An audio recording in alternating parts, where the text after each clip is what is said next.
मला खात्री आहे जयंत पाटील येणार आहेत, आमचे विश्वजित येणार आहेत, त्यानंतर समरजित येणार आहेत, हे सगळे कोल्हापूरचे आमचे लोक येणार आहेत.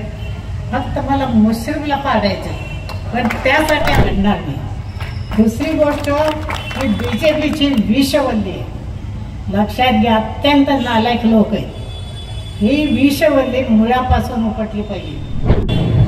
मी म्हणते शरद इतका माझ्यावर लहान आहे, बरं नाही तब्येत, तरी बिचारा फिरतोय आणि आपण घरात कसं बसतो.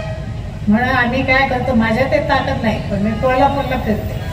आणि मला खात्री आहे जयंत पाटील येणार आहेत, आमचे विश्वजित येणार आहेत, त्यानंतर समरजित येणार आहेत, हे सगळे कोल्हापूरचे आमचे लोक येणार आहेत.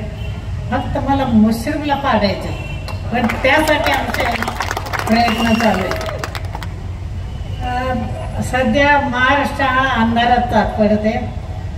प्रतिगामी शक्ती यावर डोकं काढतायत आणि त्यामुळे अतिशय वाईट वाटतं, दुःख होतं की कसा होता माझा महाराष्ट्र.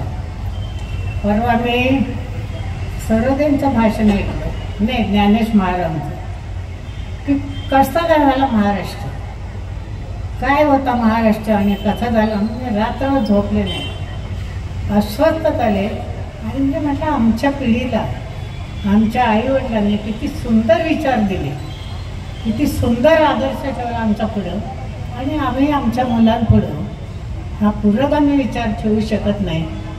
तेव्हा हे पुरोगामी विचार जिवंत राहण्यासाठी आपल्याला लढलं पाहिजे. ताकद नाही पण लढणार नाही. दुसरी गोष्ट ही BJPची विषवल्ली आहे, लक्षात घ्या. अत्यंत नालायक लोक आहेत. ही विषवल्ली मुळापासून उपटली पाहिजे. तुम्ही विचार करा, तुम्ही भूलू नका. मी मुलांना सांगते, आयांना मला सांगायचे, तुमची मुलं काय करतात लक्ष ठेवा. त्या भिड्याच्या टायपात जात नाहीत ना, तिकडे लक्ष ठेवा. हा भिड्या लोकांना, मुलांना शैलीला पैसे देतो, दारू देतो आणि प्रचार करा म्हणतो BJPचा. आणि हे मुलं, आपली तरुण मुलं त्याच्या कळपात सापडत आहेत. मी आमच्या कॉलेजमध्ये अतिशय विद्यार्थ्यांना जागृत केले. तेव्हा हे आयांनी लक्षात ठेवलं पाहिजे, आपला मुलगा मोबाईलमध्ये काय बघतो, आपला मुलगा कोणाच्या संगतीत आहे हे लक्ष ठेवा. अन्यथा हे घाणेरडे लोक जर पुन्हा आले तर भारताचं वाटोळ होईल, आपली लोकशाही मरून जाईल. शाहू फुले आंबेडकर यांना हे पायदळीत वळतील, इतके नीच लोक आहेत.